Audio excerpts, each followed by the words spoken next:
soo dhawaada dhammaan saaxiibayaal mowduuca muuqaalkan waxaa kugula wadaagi doonaa shaxdeena VAB-da ee ciyaaraha la ciyaari doono caawa weliba kuwa oo aan ku saleyn doono possibility winning inuu ka sareeyo 99% marka haddii ay tahay daawashada kugu wareegsan channelka waxaan si xushmad leh kaaga codsanayaa inaad channelka subscribe saarto muuqaalkan aad like saarto saaxiibadan aad la wadaagto haddii aan mowduuceena ku soo laabano dhammaan ciyaarahan waxaa la ciyaari doonaa waqti dambe ama habeenkii xilli dambe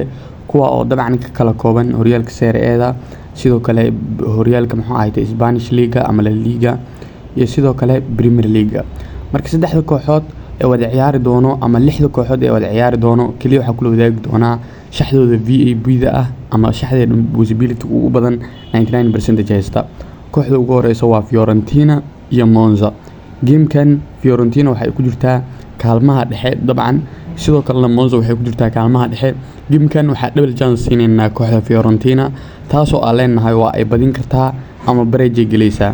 gamekeena labaad dabcan waa Liverpool iyo Aston Villa Liverpool iyo Aston Villa shaxdeena VAB-da dabcan waxa ku saadaalinaynaa in labadan kooxood dabcan Liverpool kaalinta saddexaad ku jirtaa Aston Villa kaalinta afraad ku jirtaa wax farqi saas uma dhaxeeyo kaliya waxa u dhaxeeyo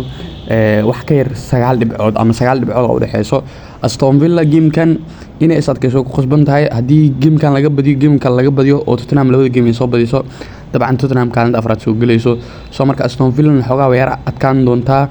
sidoo kale Liverpool adkaan doontaa gamekan game adag noqon doona soo marka labada kooxood Liverpool had wax rajaa kama laha dabcan Premier League that's why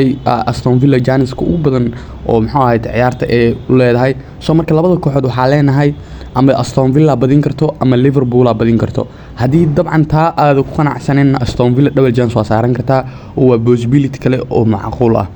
gameka ugu dambeeya waa Barcelona iyo Real Sociedad gamekan waxa double chance siinayna kooxda Barcelona oo waxa leenahay Barcelona ayaa double chance ah oo badin karta ama bareej ka heli karta kooxda Real Sociedad Fiorentina oo dabcan double chance ah sidoo kale Aston Villa oo dabcan badin karta ama bareej heli karta ama Liverpool ama Aston Villa oo adii karto labada kooxood midkooda badinayo ama Barcelona oo dabcan double chance haysta oo ka badin karta Real Sociedad soo markaan saxda qaadanaya waxa waaye Fiorentina oo badin karta Aston Villa oo double chance ah iyo Barcelona oo double chance ah shaxdaas waa qaabka ugu macquulsan hadii aad ku qanacsan wax waa ka bedeli kartaa qaybta hoose comment waxa soo dhigi doona Telegram channel-keena kaas oo dabcan oodka sax soo dhigi doono marka hadii aad daawashada ku wareegsan channel-ka waxaan si xushmad leh kaaga codsanayaa inaad subscribe saarto muuqaalkan aad like saarto saaxiibadan aad la wadaagto waana ku mahadsantahay daawashada muuqaalkan